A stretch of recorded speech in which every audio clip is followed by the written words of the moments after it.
Sa ngalan ng Ama, at ng Anak, at ng Espiritu Santo. Amen.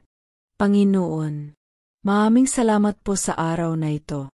Sa lahat ng biyaya, tagumpay, at maging sa mga pagsubok. Salamat po, sapagkat kayo'y laging kasama ko.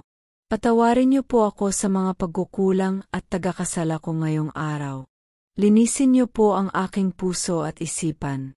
Ipagkaloob niyo po sa akin ang isang mahimbing at payapang pagtulog. Ilayo niyo po ako at ang aking pamilya sa anumang kapahamakan. Pagising ko bukas, naway maging bagong simula, na may lakas, pag-asa, at pananampalataya sa inyo. Inilahlagak ko po sa inyong mga kamay ang lahat. Kayo na po ang bahala sa amin. Amen.